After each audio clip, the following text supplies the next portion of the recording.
Hello and welcome to Pro Tabletop. My name is Thomas Bird. Welcome.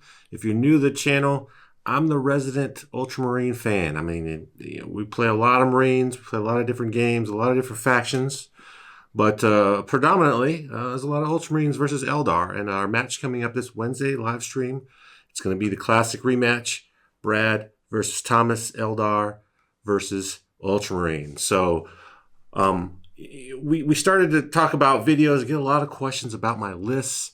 How do I make the lists? How do they work? What do I do? Why did I make the choices that I made? And, Brad and I talked and we thought, it'd be nice to have some explanation on why. We usually don't have enough time during the live stream or during our summary battle reports to really go into that gory detail of how we designed our lists, why we chose what we did. And, that drives a lot of things before we even get to the battlefield. And of course, you get to the game, did all that planning and work pay off? Did you win the game? Did you make the right choices with those units? Did you do what you wanted to do? So I want to spend some time diving into the details. If you like this series, please let us know in the comments. We're definitely trying to expand and broaden the number of armies that we're bringing on stream. We want to bring you competitive games, give you reasons and why, so that you can use that information maybe to help you build your own list, maybe to help understand how a different army faction works, or maybe you're getting beat by those lists and you're having difficulty on how dismantling it. Maybe at the end of this video, you'll understand a little bit more about how my list works and some of the weaknesses, so that you can now use those weaknesses to exploit those in your opponents. So good luck, happy gaming. Let us know if you like that. We'll try to include this on future videos. So with that further ado, let's dive into my army list for this week and what I'm going to be playing against Brad. All right, guys, we're going to go ahead and jump right into Ultramarines specifically. If you don't know anything about Ultramarines, I'm going to gear this towards you for that. If you are a huge Ultramarine fan and you know all the rules, I'm sorry, but I want to cover the basics to set the groundwork for all the things that kind of went into the list. But before we get into the list, let's talk about what are the special things that make Ultramarines different from regular Marines. So on the right here, you'll see on the screen the Codex Chapter Tactics Ultramarine. So everyone's going to get +1 to their leadership, and they'll be able to fall back and still shoot with a -1 to shoot. So that's a pretty big deal. +1 to leadership pretty much means any 5-man squad, small squad, if they lose all the guys but one, unlikely that they're going to fail morale, just based on having leadership 8 or 9. And failing 4 guys, you really only need 5 or 6 to fail. So it's pretty difficult to make Ultramarines fail morale. So that's pretty big. You don't want to lose any guys to morale if you can help it. If you have a stratagem that sometimes will come up, you can give them +1 to leadership, so you can even buff that leadership again. But we'll talk about leadership and why that's strong for Ultramarines in some very edge-rich cases later. And then fall back and shooting, you really get to ignore some of the main rules. Ultramarines are pretty known for their shooting. They can do fighting, and we'll go over the list details. We do want to have a mixed force, I think, to have a best case scenario for take all comers, and we'll talk about my list being really geared to taking on every type of list. You don't want to skew too far. There are reasons to take skew lists. Skew lists, when I say that, that means lists that really take one kind of idea or unit and expound on it to the maximum. So I want to take mass hordes, so I'm going to just take 100,000 bodies, as many cheap bodies as I can get. That's a skew list, right? So if an army is really geared up to take on tanks, they can't really fight infantry. Maybe they can fight only a little bit of infantry, but if you overwhelm them with infantry, they don't have enough tools, enough bullets to kill it all. So there's different ways to skew this. Different armies have a lot of different options on how to skew it, but I tend to go more in the balanced approach and make my army kind of not specifically geared for one thing. I wanted to be able to take on everything. It does water it down, so I'm not as strong killing tanks, I'm not as strong killing infantry, but I have a little bit of tools to do both, and that's the balance, right? Where do you find the line that you can do it all? Where's that magical, mythical list that says this one list can take on everyone? It doesn't really exist, but you try to make that happen. So Ultramarines, I think, have the most tools to kind of go down that path. They're super bonus, so if you're all Ultramarines, you have that column on the right, Scions of Gilman.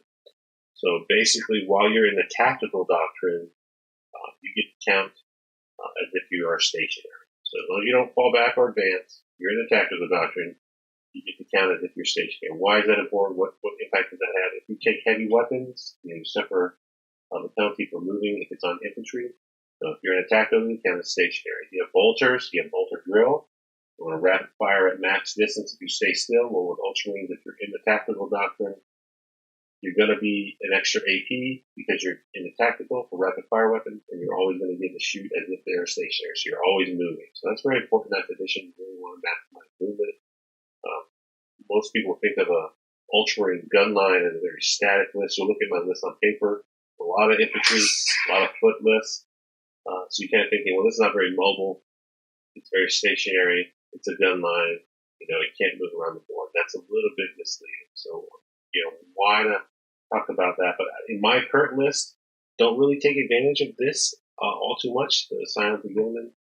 Typically, I've skewed towards more heavy Devastator type units that really can take advantage of that. But the current list, I think, is going to have to add more bodies for Storm. So we'll dive into those specific units in a moment. But that's the specific Ultra flavors. Let's talk about some of the stratagems that they'll have. So again, if you don't play Ultramarine, sometimes you get caught off guard. Every army has their specific, little stratagems that they use that are special to them. And so these are the most powerful ones that are used on an off the basis. Sometimes it's catches off guard. So if you ever play Ultramarines, you want to be prepared for these. So rapid redeployment, that's a big one.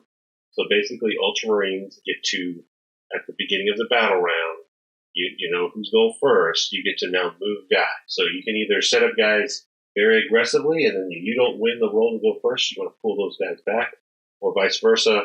You deploy defensively, and then you win the roll to go first, and now you can redeploy those guys into a very offensive position. Maybe you want to attack somebody, you want to alpha strike somebody. Very powerful. It's very easy to kind of like, I'm going to put these guys over here, bait your opponent into deploying, kind of counter to your placement, and then first turn, redeploy all those guys to the opposite flank and really catch them out of position. So rapid deployment, that's a big one. Second one is squad doctrines. Again, this is important because you can just pick one infantry or one bike unit. My current list, I have both types of units. You can just put them in whatever doctrine you want. So if you want Devastators to be in the tactical so they don't move and suffer the heavy penalty because of the super bonus, you can do that. If you want to put Assault Marine or Intercessors into tactical on the first turn instead of being in Devastator so they get an extra AP on their bolters, you can do that. So that's powerful. Also, if you're fighting, you want to dump into the Assault Doctrine to get an extra AP. Lots of reasons why you want to use squad doctrines. They're big. Next one is Sons of Gilman. So Ultramarines in general are the king of the rerolls, especially if you use Gilman, and I do have Gilman on the list. They have lots and lots of ways to get rerolls. It seems like they're always rerolling something. And you kind of get used to just rerolling everything in some form or fashion. You're rerolling that. And this strat kind of goes with that. So opponents are kind of like, why are you going to reroll it now? Gilman's over there. Well, they have a strat that just says every Ultramarine gets to reroll ones to hit. And if it's a troop unit, then they get to reroll all hits. So that works for shooting or fighting. So there's a one CP strat there. Sons of Gilman. Just basically let them reroll. And the last one, fall back and reengage. So this one's big, so you can just fall back and shoot as regular Ultramarines. Sometimes people forget that. That's Ultramarines. That's their basic thing. So don't forget, Ultramarines just fall back and shoot anytime you want, just tagging them in combat. It doesn't stop them from shooting. But they can also, if for one unit, fall back, shoot normally, and then charge you. So that's a big deal. Like if you touch Gilliman, or if he heroically intervenes with you or one of their units, now they could leave combat and then go and shoot charge somebody else. So it's a really important tool that I use quite a bit. I'm actively trying to charge guys into combat so that I can now use that as movement for the next turn to fall back and then go charge somebody else. So important stratagem to keep in mind when you're playing with or against Ultramarines. All right, so let's talk about the main HQ. I'm just going to go through all the units individually, talk about them kind of in the core context of my list, and then at the end, I'll flash up the full complete list so you can kind of see it all in its entirety. So we start with the king of himself, of Ultramarines, Roboute Gilliman. He is the man for so many reasons. You kind of have his basic stat line on the screen here, but the big key takeaways for Robo is he's a huge force multiplier. He's 380 points. He's a big chunk of change, and he's a supreme command. So you really got to like factor in, well, what is his strengths, what is his weaknesses, how am I going to use him? His biggest strengths are he's a very strong, durable fighter. He's got 3 of a normal save. If he dies, he can potentially get back up on a 4+ save. He's a character under 9 wounds, so you can't target him. But he really, he's a real big beat face. He can just come in and clean house. So as long as Gilman is alive, you're not out of the fight. So many people have underestimated Gilman at their peril. I've single-handedly won games with Gilman just running around wrecking everything. But his other really big buffs are to his unit. So the key and the challenge with Ultramarines is how do you leverage that? When do you know when it's time to go and fight with him? Or when is it better to just stay back and buff his unit? Because as soon as he leaves his aura of I'm buffing everyone, those Marines just turn into regular Marines. But when he's standing in the middle of all of his friends and they're getting the full rerolls, that shooting, that power that he gives to them makes them ultra efficient. So you really want to leverage that as best you can to really cripple your opponent's army until it's time for him to go in there and do work. Some armies are going to really want to stay back away from you and allow you to dictate that pace. Some armies are going to challenge you and attack you. So it's really kind of understanding your opponent's army, what they're going to do to you. And again, we talked about flexibility, take all comers. You really have to understand, and that comes from repetition, how to use all the tools that you have. And so this list is really just chock full of tools. And, it's really the application of how you put that in. So the big tools for Gilman, outside of his just, insane combat ability, is he gives full rerolls to all characters, core, for 6 inches. So it's not like the new Marines where just a chapter master can give one unit full rerolls. He can give it to everyone that's Ultramarine, core or character. So that means he can reroll for himself. That can reroll all the characters. That can reroll every core unit within the list. So you won't see any vehicles in my list.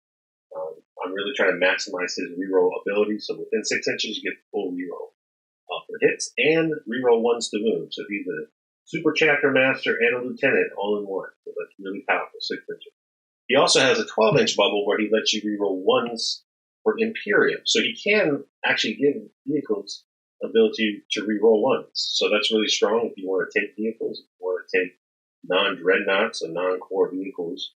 You can still hit with reroll 1s for them in a 12-inch bubble. So it's pretty large aura, reroll 1s. That's strong. So you can't get that otherwise. The captain does not reroll 1s for non-core units. So if you want to take an executioner or Sakaran tank, any kind of vehicle, you're not going to get to reroll 1s with any normal Marines. Only Ultramarines get that. So that's pretty powerful. And you also have the strat, so you can still play that on that vehicle if they're outside of that. Or again, it's an Ultramarine unit for some detail in that strategy. So lots of rerolls everywhere. Ultramarines really love the reroll. The final thing is, if you're rerolling all your hits and wounds, why don't you just reroll your morale? Because he's the Primarch of the Ultramarine. So if you're within 12 inches and you happen to fail that leadership test on a 6, because that's usually the only time you would fail is if you roll a 5 or a 6, he can let you reroll. So it's kind of like you have the old animation on the little gear will let you reroll it. You can reroll it now. So most of the time, these days you can't spend CP to reroll morale. So failing a morale test, especially on an expensive Marine unit, you want to use a couple guys. That's a big deal. Having that built-in reroll lets you feel pretty safe. And the final thing is with Gilman as your warlord, not only does he refund your CP for your battalion, or patrol, or brigade, he also gives you an additional 3 command points. So that's pretty big. So typically, if you're running one detachment, you're starting with a lot more CP than a typical normal Marine. So I'm going to spend a lot of CP upgrading all my guys, and I'm still going to start with 11 CP. So pretty powerful to just start with that many CP. All right, so talking about the HQs, it's hard to argue against taking Librarian these days, but if you're going to take a Librarian Ultramarines, you got to take Tigurius. I mean, he's only 30 points more than a Phobos Librarian, 35 points more. That just, for what he gives you, it's so good. So he knows 3 powers. He can cast 2, deny 2. His Hood, the Hood of Hellfire, gives you +1 to cast and +1 to deny. So he's always +1. And it lets him re-roll. So if you fail that psychic test, or you roll low on that smite and you really want to roll higher, you can just re-roll it. So like Tigurius is the most consistent, very good at casting powers and very good at defending against powers. Here's the other big thing, which is a big deal, is he can give a core unit or a friendly character unit. Actually, just an Ultramarine unit. I think they've backed this, so it says core or ultra character. You can make it -1 to hit. So at the beginning of the first battle round, you pick a unit within 6 inches of him, and you just say, you're -1 to hit. So if enemies are shooting at that unit, and it lasts throughout the end of the phase, so you can actually, or the end of the turn, so you can actually, it works in combat as well. So a big buff, you know they're going to shoot at this unit because you ran out in the center, or this unit is exposed, I don't want it to die, they're my most powerful unit this turn, I need to make sure it is. Hey, Roboute's going to go fight this turn, and make sure you take yours can say make -1 to hit the whole turn. Pretty powerful. Just that in itself is a big deal, because the way rerolls work, -1 to hit, most armies aren't getting the full rerolls for a lot of units, but -1 actually damage. So we talk about his powers. There's a lot of good powers. The Ultramarine powers probably aren't that great. They're a little dated. They're a little very specific to things that aren't as relevant these days. You're going to take the main primary powers out of the Space Marine book. There's about 4 or 5 choices that are really, they're valid choices, so it's hard to pick that third one. But I think the ones you're always going to pick are the first 2 here on the left. You're going to take Mighty Heroes, and you're going to take Psychic Fortress. Psychic Fortress is the one that just gives you a 6-inch orb of 5-up invulnerable save to any Ultramarine unit. But that is, that's good. You just walk around, everyone has a 5-up invulnerable save. Very strong. Mighty Heroes is usually, you used to cast it on Dreadnoughts to make them extra tough. That's a very valid use case. Give them an extra attack. Usually you just save that for Gilman when it's go time. Makes him an extra toughness, makes him have an extra attack. His sword does more wounds when he attacks, so you usually want to use that in order to have every chance to get more 6s to do more wounds. So Mighty Heroes usually saving it for that. The last power is kind of up for grabs. Nullzone. This one is what I've chosen. I've kind of shied away from Nullzone. I've usually been using Veil of Time or even Psychic Scourge just for a little bit targeted smite. That's helpful against like the Necrons. If you're playing against the Deceiver or any kind of Satan, or you're trying to chip off that extra 1 or 2 wounds in a different phase, having a targeted smite is useful. It's not that great because it's leadership based, but it was a tool. But Nullzone has come kind of more in zone when you start seeing Death Guard and Dark Angels, people running around with a massive 4-up invulnerable saves. It's useful against clowns. If you're playing against Harlequins and they're having a 3-up invulnerable save, which I just happen to be playing against Brad, so it works out if you can get the power off. So the problem with it is it also affects your unit. So you have to be very careful around Gilman or Victrix Guard.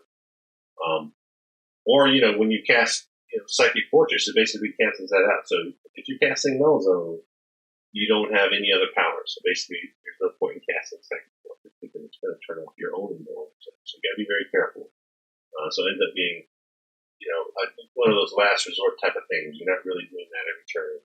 But one of the things that people most miss out on Nullzone is that second bullet point. Look at that. At the start of your next psychic phase, until the start of the next psychic phase, any psychic units within 6. So if they're inside the Nullzone bubble, bam, half to their psychic test. So I've caught a couple people off guard. I caught myself off guard. I didn't even realize I did that. Half their psychic test is strong. So if you play armies that are very psychic heavy, and you're like, I'm all in your face, and you manage to get that psychic power off, but then Tigurius gets to reroll it's supposed to cast. If they don't deny it, then they got to stay back with it, or they risk failing their psychic power, or letting him have a chance to deny it. It's too strong. So those are the powers I'm going with Tigurius. My other HQ, I only have 2 HQs in this list, is a Primaris Chaplain on bike. There's lots of reasons why the Primaris Chaplain on a bike is probably your best bet. A couple reasons for my list specifically is, 1, he's 7 wounds. Why is he 7 wounds instead of 6 wounds? I don't know, but he's got a lot of wounds, and it's great. He's very durable. This guy is a workhorse unit. He's really buffing a lot of units. You're gonna make him a master of Sanctity. You're gonna give him some litanies. We'll talk about those litanies in a second. 7 wounds makes him, immune to the targeted powers from Satan. So you can't just snap your fingers and times arrow that unit away. You have to be very careful. you're not susceptible to snipers in my list with Victrix bodyguard rule. We'll talk about that later. So really, it's just about if he's out on his own, can he survive? He's pretty durable with the 7 wounds, tough 5. And then if he's getting smited or if he's getting targeted by Necron characters, Litanies specifically, he's pretty safe with that. So he's not going to instantly die. So that's important, right? You don't want to take a 4 wound character that can get picked off too easily. Because those guys you're spending a lot of points on those support units. You need them to be around to support your guys. So another big thing is his movement. He moves 14. If you boost, you move 12. I forgot to mention on Aura that inside of that 12-inch aura that Gilman gives reroll ones, he also gives +1 to your advance and charge rolls. So if you are turbo boosting, you get the auto 6 +1 from Gilman. Anytime you get extra movement for free, that's great, right? So +1 to move and advance and charge, that kind of lets you off the hook to have to take the litany that says I need a +2 to charge. You already got it built in. So taking that and going forward, it's really good. So that lets him use his relic, which is the Seal of Oath.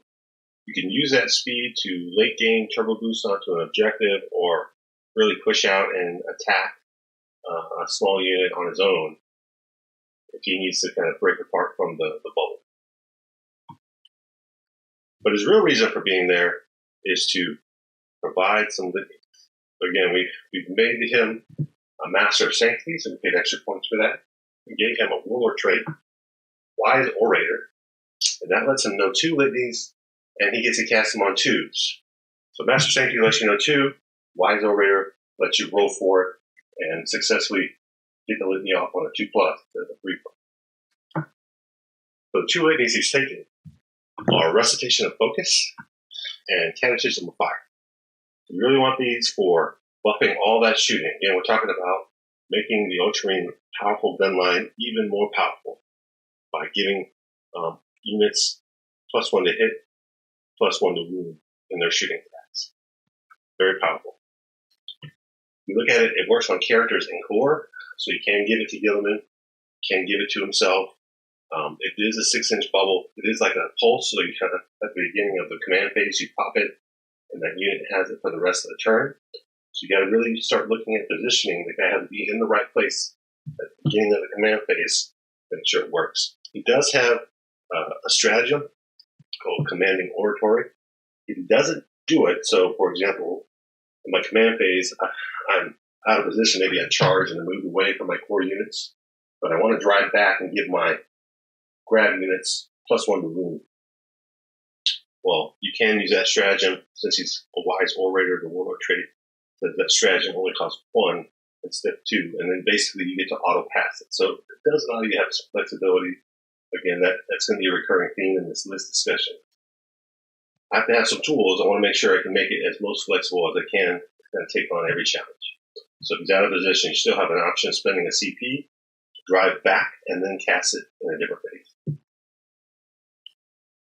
So the relic I give him, he's the only character that I have that's not named. That's important. You can't give a relic to a non-named guy.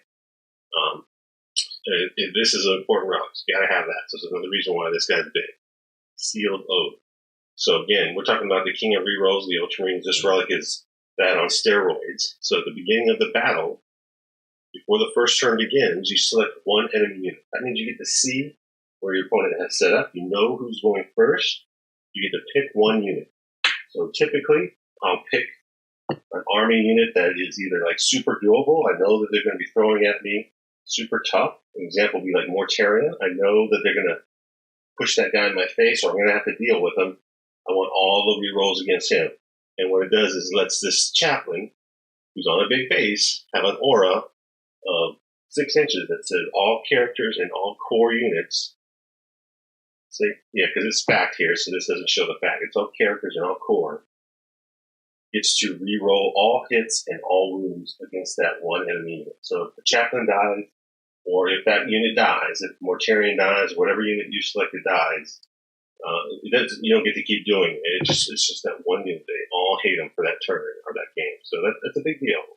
So typically I'll look at the army after deployment, know who's going first, If I know I'm going to go first, I have my options to redeploy. I may pick a unit that is easy to target, and I'll use that reroll to get full damage output on the first turn and really try to kill it, or really try to cripple my opponent's army. So there's lots of flexibility and tacticability, and just rerolling every hit is pretty strong. So you also have a separate bubble that if you need to separate some units away from Gilman, the chaplains can just roll over there, give everyone reroll all hits and wounds, and then Gilman can have its aura kind of somewhere else. So you're not always forced to be in one bubble. You could potentially have two bubbles if that second bubble is targeting your chosen hated unit. So pretty big deal. So going into the troops section, so we're going to run 2 units of Incursors and 1 unit of Intercessors. I go back and forth. This is kind of a points challenge, usage challenge. What do you want these guys to do, and how many points you want to spend on them? But right now, I wanted to squeeze in 1 more unit, so I had to find some points somewhere. And so I've been running 2 units of Infiltrators, really to kind of block out Brad or anyone who likes to do deploy scramblers. I hate giving up deploy scramblers 10 points. And blocking that, stymieing that secondary is big, right? Because that secondary is all or nothing. If you can block them from getting in your deployment zone, you can block deep strikers from coming in and affecting you. That's huge, right? Infiltrators just make that 12 inches. But in this list, I've taken that out, try to save a few points. We'll see if that can come back to haunt me. But I got 2 Incursors. Why Incursors? They're a little bit cheaper, but they still have the Phobos keyword. So that's big because you still need those forward deploy units. It's very powerful for Space Marine, especially in 9th edition, where going first, getting on objectives matters, managing the mid-board, blocking out, screening, that's important. Incursors, how they differ from Infiltrators, they don't have the deep strike 12 inches bubble deny. They basically have a little bit better shooting. Their bolters with more modifiers to hit and then more cover. And then they're -1 natively for AP in combat. So they're pretty strong, kind of all-around troop guys. And they're only 5 points more than a regular Intercessor squad. So it's 105 points for 5 guys instead of 100 for Intercessors. Just to be able to scout up, that's big. So things that I like to do with the Incursors, again, being Phobos is a key thing, right? That opens up 2 stratagems for those guys. They get to use smoke screens, and they get to use guerrilla tactics. So guerrilla tactics is huge. If you set guys up on the periphery for deploy, you have the option, if the opponent goes first, to redeploy them. And you can't really redeploy them out past your deployment zone. You have to pull them back. But if you see opponents, you baited them, you can move them around. But you also have the option of using guerrilla tactics. So first turn, maybe you want to plant a banner, but now they're sending forces over here, overwhelming that side. You really don't want to sacrifice that guy. He only wanted to be there for a turn or 2. Maybe you need to redeploy him. They're just not fast enough to run away, and you don't have any forces on that side. You can guerrilla tactics and just bounce them into reserve and have them come back. It's a great way to get deployed scramblers. You don't even have to run into their backfield. Just, hey, I get scramblers in the middle of the board. I'm alive for a turn. I bounce out turn 2, and then turn 3 or 4, 5. You come in whenever you need to into the backfield to get deployed scramblers. So very powerful kind of manipulation of a single unit that sometimes folks, look at your list and you're just staying back. He's never going to get deployed scramblers. He doesn't have any guys in reserve. I'm safe. I'm going to move all my guys up. And then the guys bounce, and now he's got to worry about redeploying back there, or can't, then you just get a 3 guy jumping in the back. They're pretty strong. Smoke rich screen, again, you have Tigurius, kind of giving unit -1 to hit. You're looking for pieces of terrain that have dense cover, forests, to kind of give units -1 to hit. But if you need to, these guys are caught out in the open. You just want to just pop smoke screen, now they're -1 to hit. So makes shooting at them a much more precarious thing than most opponents say. Oh, just shoot 5 Marines, no big deal. Transhuman in -1 to hit, they might survive. So pretty powerful. All right, so 2 squads of those guys. So Intercessors, I have a big 10-man. And so usually when you talk about troops, they're kind of, they have an objective, they're staying back, they're almost like attacks. They want to take them. I don't really believe in taking tax units. I don't want to take a small little unit of servitors that their whole job is to deploy scramblers. I really want units that are going to do work. Everyone has to do work. We don't have that many units that I can afford guys to just be sitting around being disposable. So for my units, I'm really trying to maximize the benefit and make them do lots of different things if I can. And so the Intercessor Squads, in some games, they are like my core, biggest threat. It's kind of interesting to watch people not understand that, and then you come out with 10 Intercessors shooting. So I have them equipped with the auto bolt rifles, so that's the Assault 3 24-inch strength 4 AP nothing guns. So as soon as you get to the Tactical Doctrine, again, you have that stratagem. You can put them in the Tactical Doctrine on the first turn or the last turn to make them -1. So they're always going to be -1 if you want them to be. They're shooting 3 shots each, so 10 guys, that's 30 shots. I also give them 2 grenade launchers. So the thing that catches people off guard, just 2 things about grenade launchers is it's not a combi weapon, and it's not a grenade. It's an assault weapon. You see the status. It's the frag and crack grenade, but they've changed them, the type, to an assault weapon. So what that means is now they get the tactical AP, so they get extra AP in the Tactical Doctrine, and they're 2 separate guns. So the guy that has a grenade launcher is a guy with a bolter, so he gets to shoot both weapons. It's really just extra guns on that 10-man squad. There's no penalty for shooting both, and you have the different profiles you get to choose from. So if you need to shoot strength 3 blasts, or if you need to shoot a strength 6, that's not going to be -2 AP in the Tactical Doctrine. You have those options. So 10 guys there. Had some points, gave the Sergeant Powerfist. Pretty good. You can give him Mighty Heroes, give him an extra attack if Robo's not fighting. Sometimes you can go in there and do a little extra work. That's great. A couple of stratagems that are really important. Transhuman. So you can, if you need to, drop those guys, combat squad them. It's important for transhuman if it's a big squad or a small squad. Most of the time, you really only want to stick with 5 guys. One, it kind of limits blast, which is not that big a deal. Anytime you go over 5, anything that's D3 is going to get max shots. You kind of want to avoid giving somebody max shots if you can help it. But it also affects transhuman. They basically said, hey, if you're small, sorry, Custodes, 5 guys only cost 1 CP.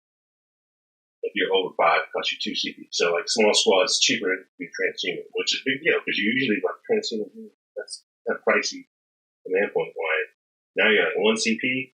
Yeah, I'm going to do transhuman at any time I can help myself. Right? That's strong. You can really blunt a huge damaging attack. I don't know how many times I've had a 5-man Hellblaster squad with -1 to hit from Tigurius and transhuman. And 5 up invulnerable save from Psychic Fortress, just sit there and just live against the most heinous firepower because my opponent failed to roll 4 similar. But Intercessors, you have the option there to combat squad, so you can make it cost 1 or 2 for the big squad. But the big thing for Intercessors is rapid fire. That's a CP specific to that unit. It's got to be Intercessors or veteran Intercessors. Note it's not the new heavy Intercessors, so unfortunately you can't use the big fat Gravis guys. They don't get to use the strat. Only the regular Intercessors can.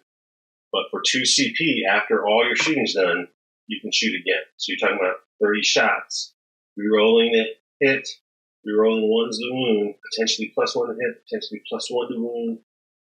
With grenade launchers, shooting twice, that's a lot of shots. Add in the Seal of Oath if it's Oratory, now you're winning him on 5s, hitting him on 2s with 60 shots, plus 2d6 times 2, 46 shots with grenades. Like, that's a lot of shots. You go offense and all wounds. That unit alone could take 10 to 12 wounds off of 40 in one shooting phase. So, very powerful, very strong. People underestimate those Intercessors at their peril. I kind of use this unit to great effect in my games here in my area. So everyone knows really kind of go after those Intercessors early to kind of minimize that shooting because it's really powerful. Good idea. All right, so let's jump into the elites. In this list, I went full hog. I got 3 units of Victrix Guard. What are Victrix Guard? If you don't know and you're playing Ultramarines, you're missing out. If you're playing regular Marines, you really wish you had these guys. So number 1 is it's a 2-man squad. It's a bodyguard. Their base stat is a 2+ save and a 3+ invulnerable save. They have special shield. They're called Ultima Storm Shield. They fact them to say that they are in fact still 3+. So they don't have the new 4+ +1 to save stat line that regular Storm Shields have. They just have a base 3 up with invulnerable save. So very powerful. They are 2+ save natively. They are Primaris, so they're 3 wounds. So you have a 2-man squad, 3 wounds each. They have power swords, just 1 damage power swords, but they got 4 base attacks. So a little 2-man squad coming in, hitting on 2s, 10 attacks, hitting on strength, wounded on strength 5 with Gilman. Very strong. But their main power is their bodyguard rule. So it doesn't list it here because it's the old rule, but the fact that they changed in the new Marine book for bodyguard says you cannot target characters with a ranged attack if they're within 3 inches of a bodyguard unit. So that's super powerful. So it sets up all sorts of scenarios where I can have a unit of these 2 guys behind the wall, out of line of sight, and then have Tigurius or Gilman standing out front 3 inches from them, and you can't shoot them even though you may be 1 inch away from Gilman. So very, very, very, very annoying for opponents, very, very strong for your characters on the Ultramarine side. So, and those guys are tough as nails, right? You don't want to shoot at them. The 3 of them will save. That's just not something you want to shoot and waste shots at, especially if they have Apothecary nearby who's going to buff them up, or you're going to pop transmute on them. So they're very strong. They're great guys to grab objectives, sharp troops to kind of help Gilman, in close quarter fighting against units. -1 damage, you don't really care because you're just 1 damage. So you can go fight Plague Marines or Dark Angels who have ways to negate your damage attack. So very great unit. So I got 3 units in here. So we're going to see if that's bridged too far, but they do so much. And every time I'm like, man, I should put this other unit in, but that's the 3rd unit of Victrix. Is that better? So we're going to try out 3 Victrix. Last unit of elites before we get to the Apothecary is the Tyrannic War Veterans. So these are a little, unused, unseen. They have some old models, only a couple of sculpts. I've got some Primaris sized versions of them, but basically they have a stat line. Look at the stats here of an Intercessor. They got 2 attacks base. Sarge has 3. They're hitting on 3s, wounding on 3s. They got 30-inch rapid fire bolters, except they're -2 instead of -1, so that's great. And they have a special rule that says Bane of Tyrannic, so basically they get to reroll all hits and all moves that you're playing against Tyrannic. So that could be Jinx of the Cult or regular Tyrannic. So crazy extra rules just to get all the rerolls. Again, Ultramarines king of the rerolls. So why Tyrannic veterans? Why not just take some more Intercessors, right? So there's a couple key things that you think about for these guys. One, they're cheap. So if you think about an Intercessor, the base guy, he's 20 points. An Assault Intercessor, right, so the fighting ones, he's 19 points per guy. And then if you think of a basic baby tactical Marine, for the firstborn old Marines, they're 18 points a guy. So these Tyrannic veterans are 17 points a guy. So, I save a point. That's, seems good, but, not that great, but okay. I don't have OPSEC, all those things that you get with the troop guys. But the other thing you get with them is you only have to take them in a 4-man squad. So now that squad is now effectively, 17 plus 4, 21 points cheaper than a 5-man squad. So you're saving points just by taking that smaller squad. And if you need a unit to screen, a throwaway unit, I don't really like throwaway units, but if you need somebody you know that might be put in harm's way that's going to die, I don't really need 5 guys to achieve that. 4 guys is enough. These guys are great. You need somebody to go back and screen, sit on a backfield objective. They still have the Marine stat line. They're still tough. They got great bolters, -2 AP, they're -3 AP in tactical. They're getting a super bonus, so they're always getting to shoot twice, even if they move while they're in the tactical doctrine for being Ultramarine. So they're shooting a lot of shots for what they got. So pretty powerful for cheap. And the last thing that's great about them is if you take a 4-man squad, they're only 3 power level. Why is that important? Talking about strategic reserve. So if you want to put units in strategic reserve, we'll talk about all my units at the end and how that's big. You have a lot of flexibility for strategic reserve, how you want to stack those guys and minimize the CP expenditure. I really don't like to spend 2 CP out of the gate to put multiple units in reserve if I can help it. More often than not, I want to spend those 2 CP on redeployment. So I don't want to go out of the gate spending 4 CP out of my 11, just before the game even starts. So really want to minimize that. If I want to put guys in reserve, I only want to spend 1. So I start looking at the combinations of what that will look like and how that works. So we'll talk about that in a minute. How many different guys I can stack in combination with that low power level to kind of maximize, take advantage of that 1 CP limit, which is 9 power level. So I got 2 squads of Tyrannic veterans, 3 squads of Victrix Guards. That's 5 elites. My last elite is the Primaris Apothecary. Sure, playing a Marine list you've ever seen. If they don't have Apothecary, I don't know what they're doing. But this guy is money in the bank. He's probably everyone's most hated, Marine foe because he's bringing back guys. It's very annoying. But he's giving out a 6-up no pain bubble. He can heal guys. I'm giving him the relic and upgraded him to chief apothecary. Not relic, but I've upgraded him to a chief apothecary, which means he can now get 2 units instead of 1. I've given him this warlord trait, Selfless Healer. So instead of doing D3 wounds, he heals 3 max. So we're talking about Victrix Guards who have 3 wounds. He's just healing them all the way up. Any of your characters get hurt, he can heal them, except for Gilman. And then he has the combat revival strat. Again, for 1 CP for normal guys, you're always going to take the super guy. So now it's free. You can bring back a guy. So you can heal 2 separate units and revive a fallen model. So an attack bite's dead. Great. You healed it. You shot that attack bite squad down to 1 guy with 1 wound. He heals 3, so the attack bite guy's full all the way up to 4 wounds, and then I heal another one. So now I have 2 attack bites. Very strong, very, very powerful, and you get a magic. He does have a 3-inch aura for 6-up no pain, so that's also great for kind of mitigating damage. Opponents shoot you with 2 damage weapons. Marines, you don't want to take 2 damage weapons. Every now and then you'll hit a couple 6s, and that'll really mess up how much guys die. So having a 6-up no pain is really huge for just mitigating random mortal wounds or 2 damage, multi-damage weapons. But to kind of add to that, since you're going to be really trying to buff a lot of units at once, you kind of want to spread your ball of doom out. Everyone wants to kind of hang out within 6 inches of Gilman.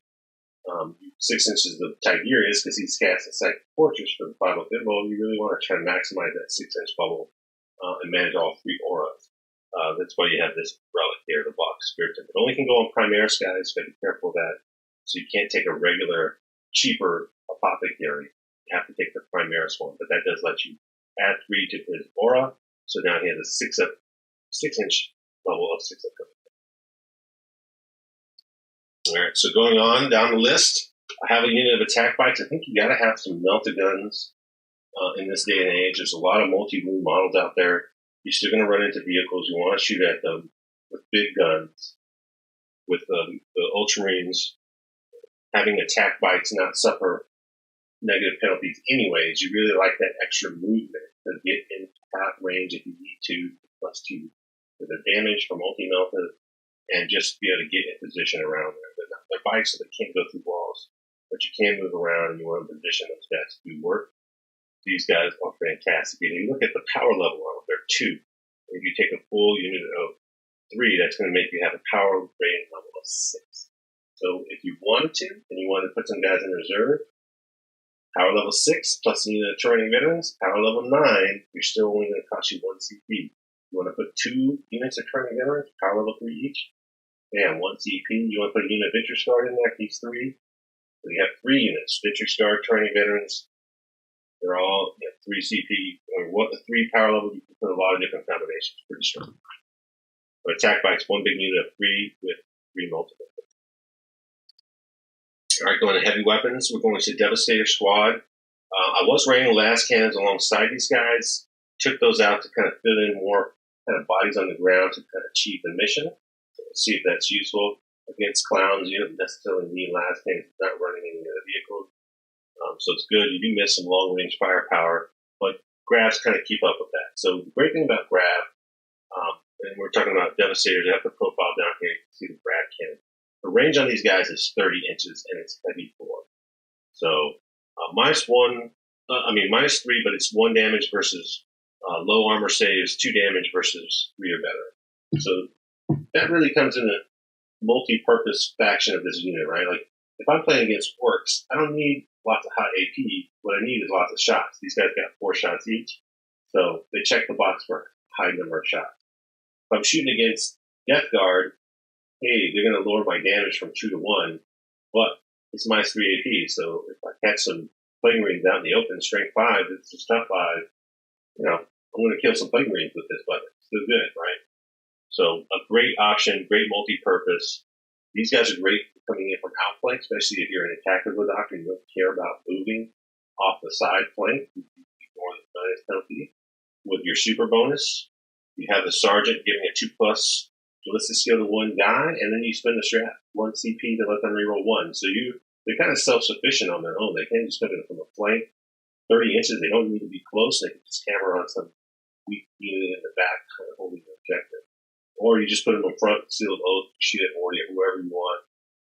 That's a lot of grab shots coming your way. You give them a cherub on the Sarge, so that first shot, Alpha Strike, you're getting one more shot. So basically 5 guys are going to shoot instead of 4.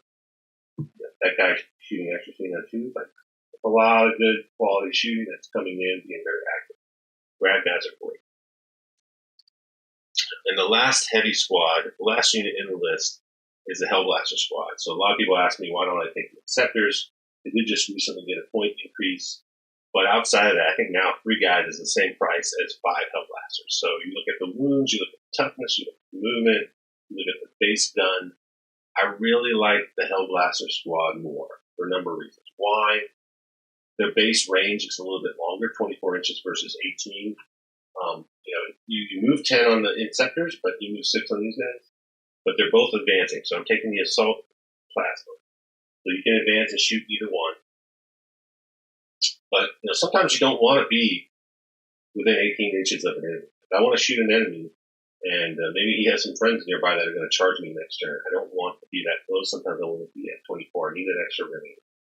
And so that's really a reason why the Hellblasters a little bit better. Also, from a wound mechanic and a number of models perspective, sometimes I just need an extra guy to live so that Apothecary has somebody to bring back. But 3 guys, you really, at that point, cost, if 1 or 2 go through, you might lose that 3rd guy and you lost the unit, can't bring it back. You really want to spend 5 at that point, really max it out. And then that's a lot of resources you're investing in.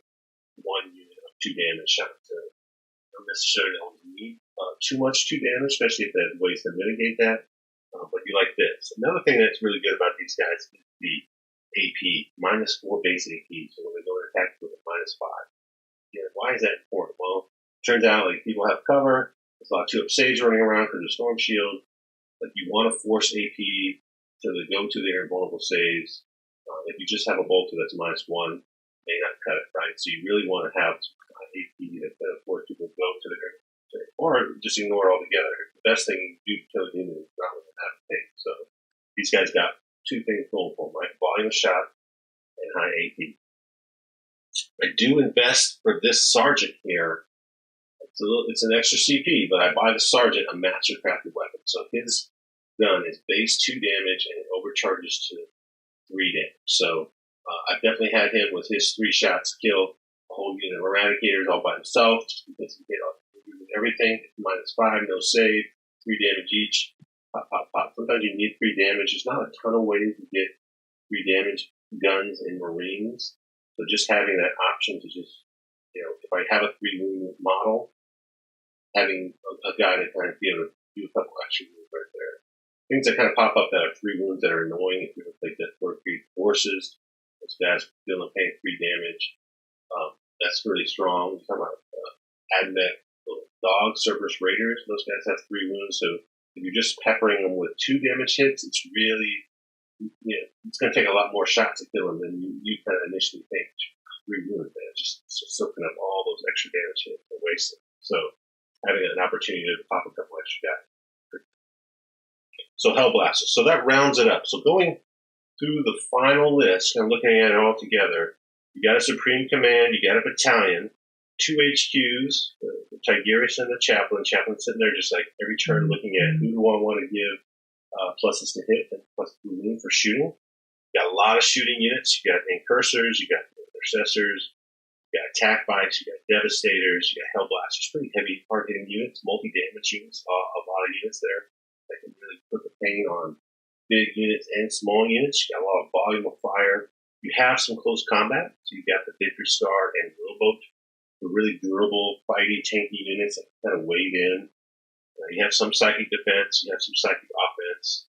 And, you have your ability to bring guys back with the Apothecary. So typically you're running in this big ball of units. The Hellblasters, the Devastator, the attack bikes, intercessors, are all kind of running together. You kind of have the option of devastators to kind of move them out. But most people look at this list and they're like, okay, well, I understand you got these block of guys, you're going to stand the wall save, they're going to be super slow, and you're going to just like walking around and have a big pain bubble.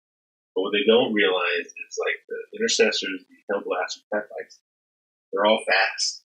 You can advance with those guys. You give them +1 to hit, so I advance and I give my +1 to hit to my chaplain. Now I'm still hitting on 3. And all of a sudden, they only move 6 now is getting +1 to their advance roll from Gilman. They're moving 11 or 12, pretty easily, casually down the field and still getting to shoot their bolters at 24 inches. Right? Blasters, same thing. Right? So they got a lot more movement than you might expect. You also got to think, they're going to charge you, right? Like, I'm going to use guys because I'm going to count on that durability. I'm going to count on mass number of units to just kind of come in there and touch you so that you can't allocate all your attacks to one unit, right? I can't just charge in with 1 unit hellblasters against a big fighting squad. They're going to die. But if I really need to get some movement, I'll charge in Victrix Guard, touch a bunch of units, and I'll just charge hellblasters into 1 unit. Maybe I get to kill those guys on the charge, and then hellblasters get a free movement. Or maybe you only get to swing back with 1 or 2 guys on the hellblaster squad instead of all of your attacks on the hellblaster squad. And that gives me extra movement and it protects me from your shield the next turn. So there's lots of tactics and strategies that you kind of employ. And it doesn't really come across on paper. You got to think about how do you use that innate ability of their movement and their shooting to kind of get what you need out of them. They're very flexible. If you move, you got ways to get extra movement. If you shoot, they can shoot a lot farther than most opponents expect. And then quickly looking at the power level, you look at all the elites. You get the Victrix Guard and Tyrannic Gunners, 3 power level, right? So you can put multiple guys in reserve for just 1 CP, 9. You got the attack bikes, 6, so you can compare them with it. If you want to put the grab guys, they are 8, so that it'll cost 1 just for 1 of those guys. But if you want a combat squad of intercessors, you can do that. That'll make them cost 5 power level for 5 guys. So that gives you some options there. And looking at the potential for secondaries, we really need to think about, okay, well, now that I've got my army built and I'm playing against Brad, what secondaries are going to pick against him, and then what secondaries have I kind of build my list here to kind of take advantage of. All right, guys, if you stick with me this long, talking about secondaries, let's wrap it up. So in general, when you talk about lists, you really need to, in 9th edition, build your list with secondaries in mind. Usually it's always that third one that's tough, but if you don't have 2 kind of in the bank or 4, you pick 2 out of all the time, that's really going to put you in a difficult situation when you get up to the table if you don't know how to get secondaries and score those points. But again, a lot of people that come from 8th edition were used to just killing guys. That can get you in trouble real quickly from a score perspective if you're not prepared to understand how to score primary and how to score secondary points. Sometimes, you're outmatched on the primary. All you want to do is contest and score even. Maybe you let them get 45 and you get 40 or 35, but you can beat them on the secondaries, or vice versa. They're going to really manhandle you on secondaries. You got to go all out, sacrifice to kind of make sure you get the primaries. So you got to know those things going into the matchup, knowing what your army can do and what theirs do. But if you don't know what your army can do, you're not going to have anything to kind of go against their army except just kill everything, and you can't really do that all the time. So in my army, typically, I used to pick While We Stand, We Fight. Since they factored and changed it to most expensive units and not models, it makes it difficult in my current list. So I've tweaked it sometimes to try to take advantage of that, but in this list, it's not really optimized for that. So I still have my most 2 expensive units are Gilliman and my 10-man Intercessor Squad, which you could combat squad those guys to make it harder to get the kill, but it does water down their offensive ability when you're shooting twice with a 10-man, much more powerful than just with a 5-man. And my third most expensive unit is Tide, Attack Bikes and Hellblasters. Those are work units. Those are units that are going to be highly targeted. They're going to be in the mix. They're usually not going to live, at least not to the end of the game. So, really kind of risking While We Stand on keeping 1 or 2 of those units alive. You have to choose. That's tough. So I don't really want to pick that. That's not really an option. Unfortunately, that option against Brad also competes with While We Stand, We Fight is in the same category as Osa Moment, the Marine secondary, with Grind It Down. That's a good one for him. My army is usually very durable. It can kill a lot of units. So Grind It Down is a good choice, but it's in the same category as those other two. So it's bad. Osa Moment is typically what you see picked for Marines. If you're playing against Marines, you probably have seen this, probably groused about it. It's a really good secondary. But it is got some caveats to it that make it difficult to get. You have to score it at the end of the battle round. So Marine players typically would like to go second instead of going first. That makes it much easier to get. There's 3 things you got to do each turn to score points, and you can get it on turn 1. Don't fail morale, and don't fall back. If you do both of those categories, if you don't fall back or you don't fail morale, you get 1 point. So pretty easy for the most part for Marines to get that every turn, and the way it's worded, you get it even if you get tabled. There's no models on the table. You haven't failed morale, you haven't fallen back, you still get a point. It's kind of nuts. The other one is kill a vehicle, monster, character. Obviously, that's dependent on your opponent's army. But if they have lots of vehicles, you only make sure you kill 1 a turn, then you're going to get a point. So that's pretty good. And then the other one, the most kind of easiest one or difficult one, depending on how your army is versus theirs, is get a unit wholly within 6 inches of the center. So if there's an objective on the center, you can kind of guarantee they're going to be there because they want to be there anyways, and that gets them points for both the moment and objectives. But if there's no objectives in the center, which is not the case in this mission, there's no objectives in the center, it's tough because now I have to spend units to go into the center that aren't really capturing on objectives. And, if I don't go first, it's fine. At the end of my turn, I do it, the turn ends, and I score 2 points. But if I go first, it gives my opponent an opportunity to kill that unit that ran in the center. And I don't really have disposable units to just throw up there. So tricky for Oath of the Moment. But you can score 4 points per turn. So that's a total of 20 points over 5 turns. So you have a few turns of I don't get full 4 points. That it's okay. You can take it easy for a couple turns and then go pick up those points later and still get a high score. So Oath of the Moment's pretty reliable secondary. Most Marines are going to always pick that. So just be prepared. I am going to pick that as well. While we stand against Brad, it's not a good choice. And it's either that or Grind It Down. And so, again, Grind It Down is really dependent on going first or second. If you go first, you may not kill anything. They always have the option to kind of kill, to tie you. It's tough. Grind It Down is tough. So Oath of the Moment is my first secondary. My other secondaries, I usually go-to ones, are either banners or, in a tough call, scramblers. I really dislike getting scramblers. I typically don't have a lot of units, but with the Phobos guys, guerrilla tactics, if you're very careful, you could do that. You can bounce and kind of get scramblers. Now that I've added those Tyrannic veterans in, it does give me more options there. Based on the way this mission is deployed, the wide frontage, I really don't want to be trying to put down a banner and he could just run up and take it away. Banner's very susceptible. If you lose it for a turn, you have to spend a turn to put it down, and then you don't get the points for the next turn. So you want to hold 2 objectives like all game to get kind of 10-ish points, right? So that's going to be tough against Brad's army. He will sell out to try to take that away from me. If I don't have enough OPSEC guys kind of anchoring an objective, he'll take it from me. So I can't pick banners against him. That's usually my go-to. So I'm going to pick scramblers again. I have Tyrannic veterans. They're going to be good for that. He'll have a lot of guys to block, but since it's a wide frontage, all I really need to do is punch a hole on one side and open it up for him. So that's kind of my game plan. My last secondary, the choices are very slim. You really kind of look at engage on all fronts and domination. So this is 6 objectives. You have to hold more than half. That means you have to hold 4 at the end of a turn. No way you can pick domination. So that means engage on all fronts. And man, I tell you, I hate engage. I hate it. I don't want anything that's going to make me move out of my bubble until I'm ready to move out of my bubble. But again, I put some extra ground guys in.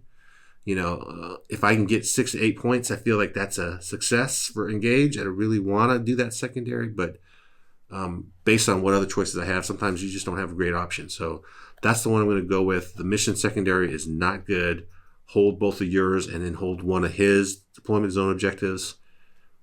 Again, it's too wide on the frontage for my deployment zone to hold them all and really push back his whole army. I really want to focus on one side of the board, turn it to hammer and anvil, so I can hold 3 objectives and play that game over the center instead of having to have my army spread really wide and let him kind of come pick me off with his units.